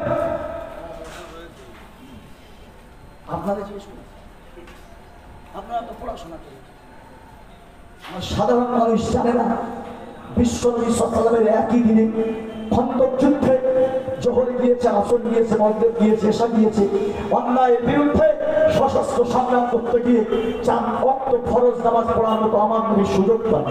আর আপনারা খালি ঘড়ি দেখছেন, হুজুর হচ্ছে নামাজ পড়বো, আরে তোর নামাজ পড়ার জায়গাটা উদ্ধার কর, তবে নামাজ পড়বি।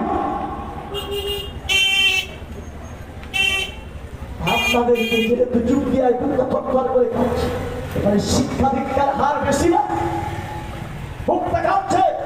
রাষ্ট্রপতির কি দায়িত্ব ছিল এটা বুঝিয়ে দিয়ে আমি চলে যাব। পশ্চিমবাংলার মাটিতে একটা যুবক একটা ঘরের গেটম্যান ছিল, ওই ঘরে বাবার মা তারা দুজন কোনো একটা কাজে বোম্বাই না দিল্লিতে চলে যাবে। ওই বাড়িতে একটা যুবতী কলেজ পড়ুয়া একটা মহিলা ছিল, তার নাম হলো হেতাল তারেক। গেটম্যান চিন্তা করলো বাবা নেই, মা নেই, ঘরে একাই যুবতী, আর আমি গেটম্যান একা, সুবর্ণ সুযোগ হেলায় হারানো যাবে না। হেতাল তারেককে ধর্ষণ করে, হেতাল তারেককে জবাই করে পালিয়ে চলে যায়। ধরা পড়ে গেল, জেলখানায় বন্দী হলো। হাইকোর্ট, জজ কোর্ট, সুপ্রিম কোর্ট সব সিদ্ধান্ত দিয়ে দিল। 14 বছর আইনের লড়াই লড়ে ফাঁসির সিদ্ধান্ত হয়ে গেল। যেদিন ফাঁসির সিদ্ধান্ত হয়, যেদিন ফাঁসির সিদ্ধান্ত হয়,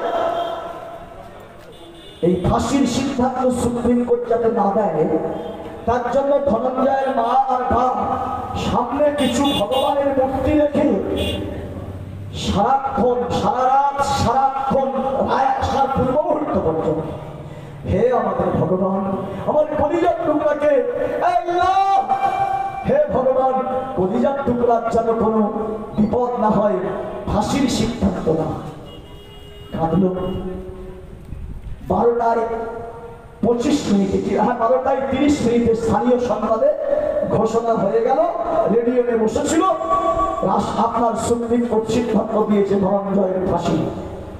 ধনঞ্জয়ের কাছে একটা রেডিও ছিল, ধনঞ্জয়ের রেডিওটা তুলে ছাপাই করে আঘাত রেখেছে।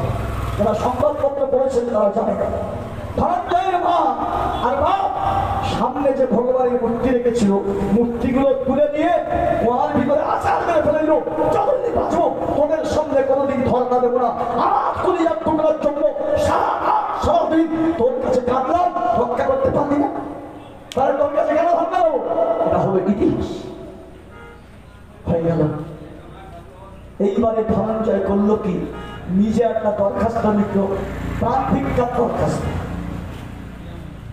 ধনঞ্জয়ের বাপ, ধনঞ্জয়ের মা, ধনঞ্জয়ের ভাই 4টে দরখাস্ত করলো। ভাই বললো আমার ভাইকে প্রাণ ভিক্ষা দেন রাষ্ট্রপতি, আপনি তো দেশের সর্বময় কর্তা, আপনার উপরে কই ভাবনার কেউ নেই, সুপ্রিম কোর্টের ঊর্ধ্বে আপনি, আপনি হলেন দেশের আসল অভিভাবক। সবাই দরখাস্ত দিল। রাষ্ট্রপতি বললেন তারা আমাকে একটু সার্ভে করতে হবে। সুপ্রিম কোর্ট আইনের আওতায় ফয়সালা দিয়েছে, 500 লোককে লাগানো, তুই চুকদিয়া থেকে নিয়ে মোগরাহাট পর্যন্ত যেখানে দেখবি কিছু 8-10 জন লোক দাঁড়িয়ে আছে, তাদেরকে জিজ্ঞাসা করবি। সারা পশ্চিমবাংলায় বিভিন্ন জায়গায় সার্ভে করা হচ্ছে। ওই যে সামনে সাংবাদিকরা একটা মাইক্রোফোন ধরে না, চার দোকানে দেখা যায় হাজি সাহেব বসে আছে, হাজি সাহেব সুপ্রিম কোর্ট ধনঞ্জয়ের ফয়সালার সিদ্ধান্ত দিয়েছে, এই বিষয়ে আপনার মতামত কি? হাজি সাহেব তখন বলছে মতামত কি, যার সিদ্ধান্ত নিয়ে তাই হবে। আজকে যদি হেতাল তারেক না হয়ে আমার কলেজ পড়ুয়াবে, সে যদি ধর্ষিতা হয়ে তাকে জবাই করা হতো, আমিও তো বলতাম যে হাসি হোক। তবে যে সিদ্ধান্ত সুপ্রিম কোর্ট দিয়েছে আমি তা সাপোর্ট করছি। পাশে একজন বলেছিল সুখওয়ালা মুখওয়ালা, আপনি কি বলছেন? বলছে, অবশ্যই আমার মেয়ে হলে আমি তাকে বলতাম যে মৃত্যুদণ্ড দিন, অর্থাৎ মৃত্যুদণ্ড যেটা সিদ্ধান্ত দিয়ে সুপ্রিম কোর্ট সঠিক। আর একজনের কাছে গেল, তিনি একই মত। আর একজনের কাছে গিয়েছে, আপনার মতামত কি? আমার মতামত হলো সে তো মানুষ তো মাত্রই ভুল করে, তো দয়া করে আমার মনে হচ্ছে একবার তার ক্ষমা করে দেওয়া উচিত। আর তাকে মেরে দিয়ে বা এত কি লাভ হবে? হেতার তারে তাকে জবাই করেও তো দিয়েছে, সে তো মরে গেছে, ফাঁসবে না। তাহলে একজন চলে গেছে বলে আরেকজন ফাঁসি দেওয়া হবে, তাকে মুক্তি দেয়। সার্ভের খবর আসলো, যেখানে এসেছিল এইরকম ভাব দেখা যাচ্ছে যে 100 লোকের মতামত নিয়ে 75 জন ফাঁসির পক্ষে আর ফাঁসির বিপক্ষে 25 জন। সংখ্যা কোন দিকে বেশি? 75 জন না? সারা পশ্চিমবাংলায় প্রায় 50,000 মানুষের আপনার মতামত নিয়ে রাষ্ট্রপতি 1 সপ্তাহ পরে বলে দিল আমার দেশের এই জনগণ ফাঁসির পক্ষে রায় বেশি দিয়েছে। এটা গণতান্ত্রিক রাষ্ট্র, অতএব গণতন্ত্রের মর্যাদা রক্ষা করার জন্য আমি ধনঞ্জয়ের ফাঁসিটা বহাল রাখলাম। রাত 12টায় 30 মিনিটে ধনঞ্জয়ের ফাঁসি হয়ে গেল আলিপুর জেলখানায়। ওখানে আমি ঘটনাটা কেন বললাম? রাষ্ট্রপতি কিচ্ছু না দিতে 48 ঘন্টা পার হতে না হতে সই করে দিল। নরেন্দ্র মোদীর গোলাম তো না, অমিত শাহ গোলাম তো না। অমিত শাহ নরেন্দ্র মোদী আমাকে রাষ্ট্রপতি করেছেন যখন, ও 30 কোটি মুসলমান, আমি জানি ও আমার সন্তান, কিন্তু তারা বাঁচবে কি মরবে কি জবাই হবে কি তাদের মসজিদ দখল হবে ও নিয়ে আমার কোনো কথা বলা নেই। আমি তো রাষ্ট্রপতি হয়েছি নরেন্দ্র মোদীর ইঙ্গিতে, অমিত শাহ ইঙ্গিতে। তাদের সিদ্ধান্তের উপরে যদি আমি না থাকি তাহলে আমার শেষ পর্যন্ত ভবিষ্যৎ ভয়ঙ্কর হয়ে যাবে। তিনি ভারতবর্ষের সংবিধানকে নির্ধারণ করে দেখিয়েছে। তিনি যদি রাষ্ট্রপতি হন, ভারতবর্ষের সংবিধানে হাত দিয়ে তিনিও শপথ করেছিলেন আমি ভারতবর্ষের রাষ্ট্রপতি, ভারতবর্ষের সংবিধানে হাত দিয়ে বলছি আমার 130 কোটি ভারতবাসীর সঙ্গে আমি আইনগতভাবে সমব্যবহার করে যাব। পার্লামেন্টে যারা এমপি ছিলেন তারা সংবিধানে হাত দিয়ে বলেছেন সংবিধানের অধিকার অনুযায়ী প্রত্যেকটা সম্প্রদায়কে তার অধিকার পাইয়ে দেব। কিন্তু সব বেঈমান সাম্প্রদায়িকতা মদ পান করে মুসলমানদের সম্পত্তির উপরে হস্তক্ষেপ করলো। অর্থ করছেন কেন? অর্থ ভাষা তো ছেড়ে না, আমরা অনেকেই বুঝি না। অর্থের বাংলা অর্থ হলো দেবত্ব সম্পত্তি। দেবত্ব মানে হলো আল্লাহর নামে, ভগবানের নামে, ঈশ্বরের নামে, গডের নামে যে জায়গাগুলো দান করা হয় ধর্মীয় আচার আচরণের জন্য, জনকল্যাণের জন্য যেগুলো দান করা হয় সেইগুলো হলো দেবত্ব সম্পত্তি। তাই ভারতবর্ষের মাটিতে মুসলমানদের দেবত্ব সম্পত্তি নিয়ে তোমার যদি এত সন্দেহ হয়ে থাকে, আমাদের যদি 30 লক্ষ বিঘে জমি অর্থ সম্পত্তি হয়, আমি সরকারকে জিজ্ঞাসা করছি ভারতবর্ষে আমার যে অমুসলিম বন্ধুরা আছে, মন্দির আছে, তাদের হাজার হাজার মন্দির আছে, লক্ষ লক্ষ মন্দির আছে, বড় বড় অস্ত্র আছে, সেই জায়গাগুলো নিশ্চয়ই কেউ দান করেছে। সেগুলো কেন বাদ যাবে? খ্রিস্টানদের গুলো কেন বাদ যাবে? এই যে বৈষম্য, এই যে বিভাজন নীতি, এই যে জাতিগত একটা ভাব, ভারতবর্ষের সংবিধানে এটা নেই। কিন্তু তবুও তাদের হাতে ক্ষমতা, যা খুশি তারা তাই করবে, প্রতিবাদকে করবে। তাই আপনাদের কাছে বলে গেলাম, অনুরোধ করে যাচ্ছি, সম্ভব হবে আমার শরীর সুস্থ থাকলে আমি আসবো। সেই দিন শুধু যেন 5,000 কি 7,000 লোক, মেয়ে ছেলে বেটা ছেলে, আবার বৃদ্ধা বনিতা, সর্বস্তরের মানুষ সবাই সেদিন যেন আমরা বলতে পারি এই আপনার অর্থ সংশোধনী বিল মানছি না, মানব না। সেদিন অমিত সাহেব আপনার তরফ না নড়ে যাবে যে চুক্তিয়ায় ভোটার সংখ্যা হলো 4,000, 4,000-এর মধ্যে 3,500 মেয়ে ছেলে বেটা ছেলে ভোটার তারা রাস্তায় নেমেছে। মোগরাহাটে তারা 4,000-এর মধ্যে 3,500 নেমেছে। সব জায়গায় এই গণতান্ত্রিক পদ্ধতিতে সংখ্যাগরিষ্ঠ দেখিয়ে যদি প্রতিবাদ করতে পারেন তাহলে কাজ হবে, না হলে এসব কিছু করে দরকার নেই। মাকে সস্তে দিলে ঘুমানটা যা হচ্ছে তা হবে। এই কথাটা যদি আমি আপনাদের বোঝাতে না পারলাম আমি ব্যর্থ। ব্যর্থ ব্যর্থ। অর্থ সম্পত্তি উদ্ধারের ক্ষেত্রে আমাদের চেষ্টা ব্যর্থ। এইবারে একটু আগে মাওলানা হাবিবুর রহমান সাহেব বলছিলেন, ভারতবর্ষের আন্তর্জাতিক স্তরে বিশ্ববিখ্যাত আপনারা ইসলামিক স্কলার মাওলানা খলিল রহমান সাজ্জাদ নোমানী, তিনি বলে গেছেন, আপনারা কি জানেন? তিনি বলছেন, দেখো আজান হয়েছে, ঈশার জামাত হবে, 4 রাকাত নামাজ জামাতের সঙ্গে পড়ার জন্য মুসল্লিরা যেমন ছুটছে, কেন 4 রাকাত নামাজ যেমন ফরজ, ফজরের 2 রাকাত নামাজ যেমন ফরজ, জোহরের 4 রাকাত ফরজ নামাজ যেমন ফরজ, এই অর্থ সম্পত্তি উদ্ধারের জন্য ভারতবর্ষের প্রত্যেক মুসলমানদের আন্দোলনের নাম লেখানো ফরজ ফরজ ফরজ। আমার বন্ধু, আমরা বলছি শুধু এই হাত তুলে প্রতিবাদ নয়, যারা ভালো আইনগত দিকটা যারা আছে বক্তব্যের মাধ্যমে এই যে আইন বিরোধী আইনটা পাশ হয়েছে এর বিরুদ্ধে তিনি বক্তব্য রেখে ফেসবুকে ছেড়ে দিন। যার লেখনী ক্ষমতা আছে তিনি লেখনীর মাধ্যমে এর প্রতিবাদ করুন। যে যেমন ভাবে পারেন প্রতিবাদ করা আমাদের জন্য অপরিহার্য সময় এসে গেছে। তাই আমি আপনাদের কাছে অনুরোধ করে যাচ্ছি, মসজিদ মশওয়ারা করুন, এদিকে শেষ নয়। লেখাপড়াও মুসলমানों, अभी इस्लाम जिंदा है, अभी कुरान बाकी है। লেখাপড়াও मुसलमानों, अभी इस्लाम जिंदा है, अभी कुरान बाकी है। ये दुश्मनाने देश क्या समझते हैं जो अपने दिल में हंसते हैं? अभी तो करबला का आखिरी मैदान बाकी है। আমরা ভারতবর্ষের স্বাধীনতায় পৃথিবীর পরাশক্তি ব্রিটিশের বিরুদ্ধে লড়াই করতে গিয়ে আমরা হাজার হাজার নয় 10 লক্ষ মুসলমান জীবন দিয়েছি। 1857 খ্রিস্টাব্দে 200 ভিতরে 52,000 ওলামা আমরা গুলিবিদ্ধ হয়েছি, ফাঁসি এতে ঝুলেছি, পুড়েছি, জয় হয়েছি। আমাদের মসজিদ মাদ্রাসা আল্লাহর সম্পত্তি এর উদ্ধার করার জন্য আমাদের বুক আছে, বুক। আমরা যেন বলতে পারি তোমার বুলেট শেষ হবে, আমার বুক শেষ হবে না। সুবর্ণ সুযোগ এসেছে, আন্দোলন করতে গিয়ে যদি ঝরে যান তাহলে শহীদী মৃত্যু হবে ইনশাআল্লাহ ইনশাআল্লাহ ইনশাআল্লাহ। মুক্ত করো ভয়, শক্তি ধরো আপন মাঝে, নিজেকে করো জয়। মুক্ত করো ভয়, শক্তি ধরো আপন মাঝে, নিজেকে করো জয়। जगह दिल लगाने का ये दुनिया नहीं है, इबारत की जा है, तमाशा नहीं है। वाकिद दावाना अल्हम्दुलिल्लाहि रब्बिल आलामीन।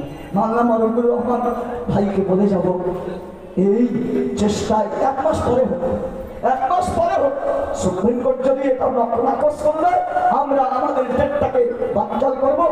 পয়সা কোথায় আসবে? ওই দিন যারা জুড়বে তাদের কাছ থেকে আমি 10 টাকা করে ভিক্ষা করে তোমাদের খরচা তুলে দেবো ইনশাআল্লাহ। ভাই হবে না, কারণ আমাদের আন্দোলনটা সরকারি কোনো পয়সা পাবো না। আমাদের নিজেদের জান, নিজেদের মাল আমাদের তবলিগরা আমাদের শিখিয়েছেন দিনের ব্যাপারের জন্য। আল্লাহর কোরআন বলেছে, কোরআনের উপর আমল করবো, এতে জীবন যাবে যাবে, থাকবে থাকবে। আসসালামু আলাইকুম ওয়া রাহমাতুল্লাহি ওয়া বারাকাতুহু।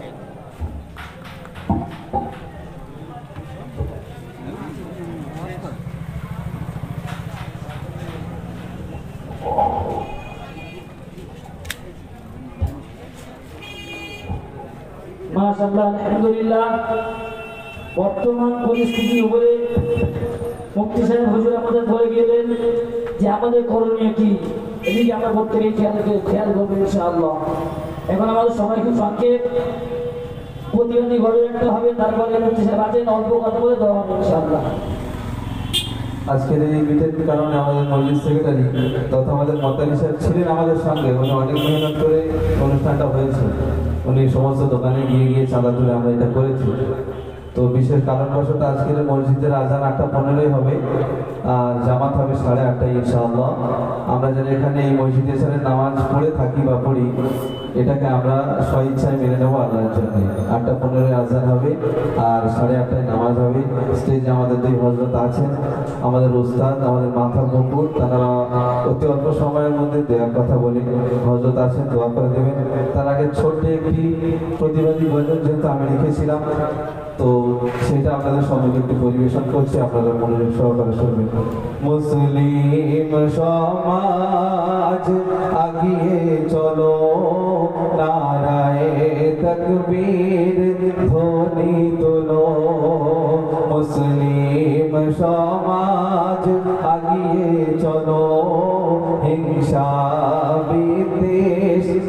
মুছে ফেলো। সময় এসেছে মোদের, সময় এসেছে মোদের, সবাই বজ্র কণ্ঠে বলো, মুসলিম সমাজ আগিয়ে চলো, নারায়ে তাকবীর ধ্বনি তোলো। মাদ্রাসা মসজিদ বাঁচাবো মোরা, পিছে হটবো না, মারকাজ খানকাহ বাঁচাবো মোরা, পিছে হটবো না। ওই কালা কানুন মানবো না, সংশোধনী বিল মানবো না, মুসলমানকে কেন সরকার করেছে এত লাঞ্ছনা, তোমার জুলুম সইব না। সময় এসেছে বোধহয়, সময় এসেছে বোধহয়, তোমার গতি চলে গেল, মুসলিম সমাজ আগিয়ে চলো, পার্টির মায়া মুছে ফেলো। মাদ্রাসা মসজিদ বাঁচাবো মোরা, পিছে হটবো না। এ দেশের সরকার তার কোনো বাক বিচার নাই, এ দেশের সরকার তার কোনো বাক বিচার নাই, সারাক্ষণ হিংসা ছড়ায়, এটা তার পরিচয়। কখনো জয় শ্রীরাম দিয়ে স্লোগান মেরেছো কত মুসলমান, এটাই কি দেশের সংবিধান? ও একতরফা বিচার করে, একতরফা বিচার করে,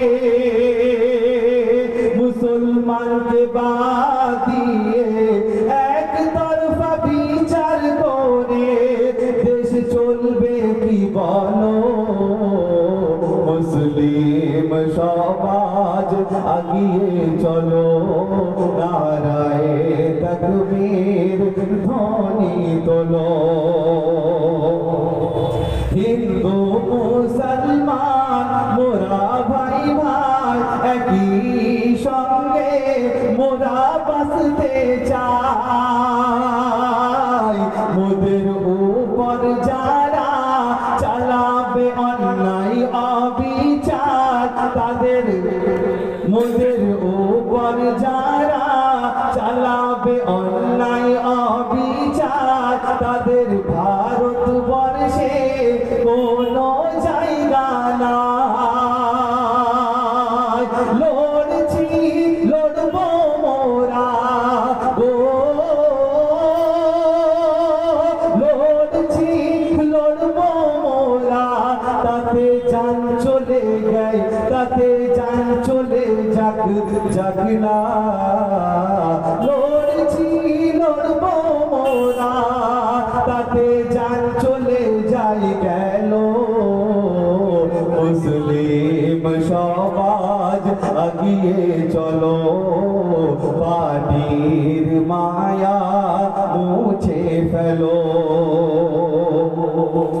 মোদের বদ আমলের তরে বাতিলরা অন্যায় অবিচার করে, তাই খোদার দরবারে জানাই দুঃখের স্বরে, মোদের হিফাজত করো দুনিয়া ও আখেরে। মোদের বদ আমলের তরে বাতিলরা অন্যায় অবিচার করে, তাই খোদার দরবারে জানাই দুঃখের স্বরে, মোদের হিফাজত করো দুনিয়া ও আখেরে। ইয়ামিনের যত গোনাহ মোরা যত গুনাহ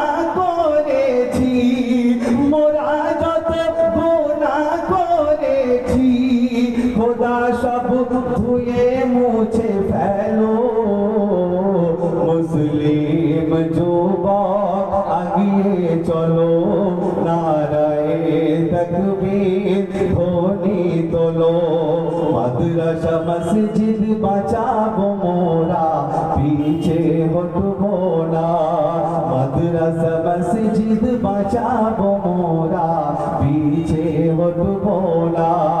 ওই কালা কানুন মানবো না, সংশোধনী বিল মানবো না।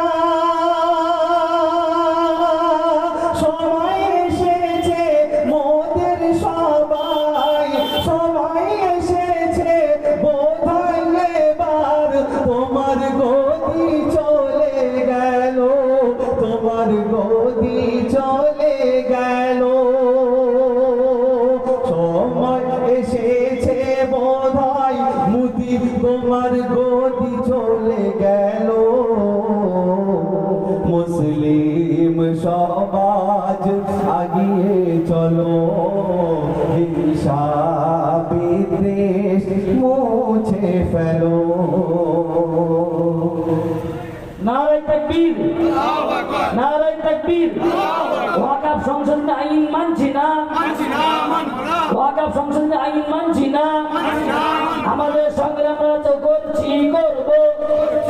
নারায়ে তাকবীর। মুসলিম মতের দাবিতে আমরা আমাদের সংগ্রাম চালাচ্ছি, চলাচ্ছি, চলবো। নারায়ে তাকবীর, নারায়ে তাকবীর। এখন আপনার সম্মুখে অল্প কথা বলবেন, আমাদের সময় সংক্ষেপ, নামাজের সময় চেঞ্জ করা হয়েছে। মুফতি সাহেব কথা বলবেন, তারপর দোয়া হবে ইনশাআল্লাহ। আমরা দোয়া করতে দেব।